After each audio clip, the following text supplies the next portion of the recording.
Hi! And this video is about sunlight readable LED displays. I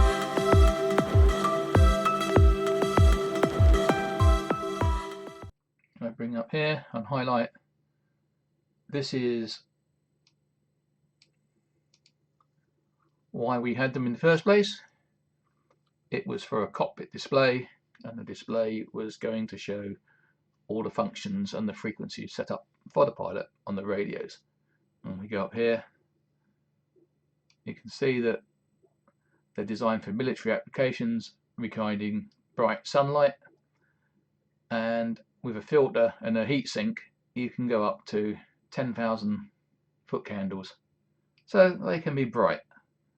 But it highlights it there, heat sinking. They get hot. And if I go down, and there's the pinouts. There's 5 columns in each display, so each display's got 5 columns, and there is a data in, a clock, and a data out. There's a blanking, VB is a blanking pulse, and data out is how you string more displays together. The reason they get so hot, as you can see here, that typically a display draws half an amp per column, but as you never have more than 1 column on at a time, it's about half an amp. And you come down here and you can see that half an amp at 5 volts would be just shy of 2.5 watts, but of course you limit it so you can't have them lit all the time. You have a sort of typical power consumption of 1 watt per display. And the more next important bit to look at, how you drive the column data in. You have a clock, you have your data, and then the data out is what comes out of the chip that you feed into the next one. And basically you can see here that we need to put the data in just before the clock falls. So basically from sort of like here to there is the sort of setup time. You have to hold it slightly after it's gone down. So what you want is when that clock pulse is coming down, the data line needs to be stable in the state that you want, either a high or a low, depending if you want a 1 or a 0. And then of course you set it up for the next one. Now this is quite simple to do with an Arduino. With 2 pins, you basically set your clock high, set your data to be a 1 or a 0, whatever you want, set the clock low, and repeat. Very simple. And if you're using normal Arduino language, this sort of setup time, you're going to get it anyway because you're running the Arduino environment, and that's kind of slows everything down. If you were running as a machine code or in a direct C environment, then you would have to put a delay. You'd have to sort of like set the clock, set the data high, wait, and then set it low. Just a quick look at the internals of the chip. Block diagram. As you can see, there's a clock. Serial data comes in into a 28-bit shift register, and what overflows goes out. And the chip is designed so that the first bits that you send fill up the column in the 4th digit, and you work back to the first one. So the last bits of data you send are the column data for the first display in line.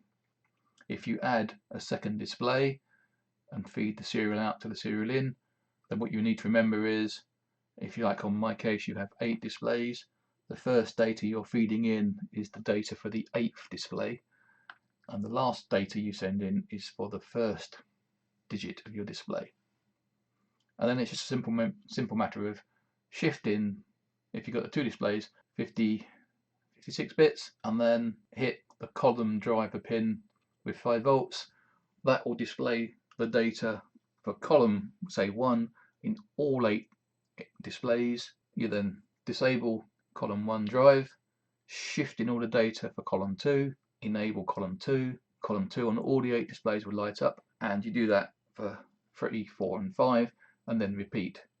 So you're constantly shifting in the data for each column, displaying it, and then moving on to the next.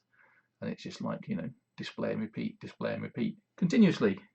And the faster you do it, the eye won't notice it's flashing, but as you'll see a bit later, what the camera does, and the camera doesn't like it at all. Next, I think I'll just show you a quick sort of look at the data going in with a logic analyzer, because I was using that a lot to try and debug it. I thought that might be interesting to see. Excuse the untidy desk, but as you can see, the display is cycling away. It's been on for a minute or so, and it's ouch! It's getting a bit hot to touch because there's no heatsink on it, and you can see the camera doesn't like the display. I've got the voltage turned down a little bit to try and not get it so hot. But my sticker gives you a better idea what it looks like. The camera just can't cope because it's quite bright for what it is. It is quite intense. To my eyes, it's good. There's no flicker, and it's reasonably bright. And I'm not driving it anywhere near as hard as you can. That's just a quick look of the display. If I bring in the analyzer, sorry, if I take the analyzer away a minute, there's the cheap analyzer. It was about £6 from eBay a while ago. I've just got a little breakout bit so I can jump into the cables. I'll bring back the display. That's a display, so I've got it set for 1 mega samples at 1 megahertz sampling rate. And if I run it, oops, click on the right point. If I run it, let's take all the samples, and using the mouse wheel, can zoom in. These are the column drivers. So you can see like column 1's gone high, then 2, then 3, then 4, then 5, and then back to 0. This is the data coming in for column 1, as you can see, 56 clock cycles long. Zoom in more, and you can see there, I've set the date a bit high, and the time it takes to decide that it's done what it's doing and come out of that little routine and set the clock low has taken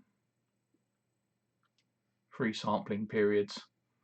You can, if you want, pull in more cursors so you can look at that point, and if you zoom in, it'll open up, and you can see there that 3 microseconds after I put the data high, the clock went low. And this is using free software, and it's pretty good. Here you see there's obviously a lot of 1s coming in, so there it clocked in a 1, and now it's clocked in a whole load of 1s. And there it's clocking in a whole load of 0s. So as you can see, each time it falls, the input's low, so that's clocking in a 0. And this is a very simple and cheap logic analyzer, but it works really well. I'll leave a link down there if you want to have a look for them. I won't say where I got it from. They're well stocked, and it's quite easy to find the software. I'll put a link in for that as well. Now this will be a quick walkthrough of the Arduino code. Basically, there is my subs count. Up here it all defines for driving the columns and the data and the number of digits. Here is the text. That's the text that will display on the display, and it's basically the data that makes up an individual character. So that's the data for column 1, column 2, column 3, column 4, column 5, and that's the text will happen. On here it's basically the same as above, but it's the data to display the numbers, and so it can display sort of 0 to 9. So it's a basic 5:7 font, just only the bits that I want to display. There's no other wasted space. A little boolean to say whether it's the message or the count that's being displayed. Here, to simplify matters, I have an array that points to the start of each column of data. So for numbers, if you say put in the number 9, then you'll be up here, and it will point to that location so that you can then pull in the data for the columns for a digit 9. Here we clear the display, basically just set the data low and clock it out 56 times, which will get any bits in the display that have been sort of set high on power up. We send the column data, and it's based on the column and the subs boolean, and basically it's just a loop. It loops around 8 times. The first loop loops 8 times, and it decides whether it's a number or text, and then it gets, based on the column required, here you get the actual byte from here. So that's what you'll get. You'll get that first byte, because if it's column 1, and then I set the mask to be the default mask setting, and then it's quite simple. Then I just go around 7 times, I set the clock high, I end the variable column out with the mask, and if it's a 1 I set data high, if it's a 0 I set data low, then I set the clock low to latch in that data, I right shift the mask by 1 bit, set the clock high, and I repeat for the 5 columns. Once that is done, I then repeat for the 8 digits and then drop out.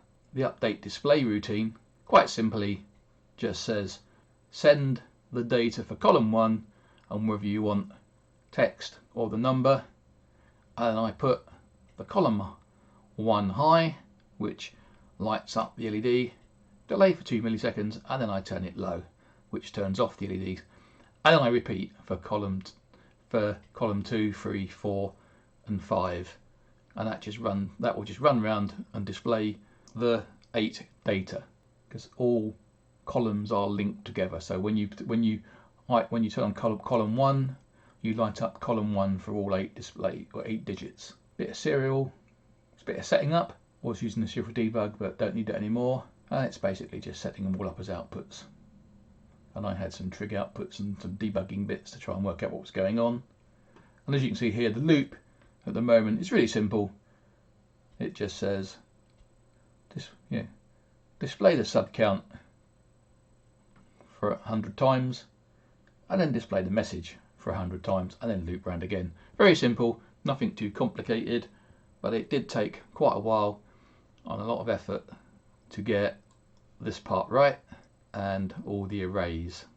There we go, quick look at the code, and I hope you enjoyed the video. Click on subscribe, click on the bell, and I'll catch you on the next video. Bye.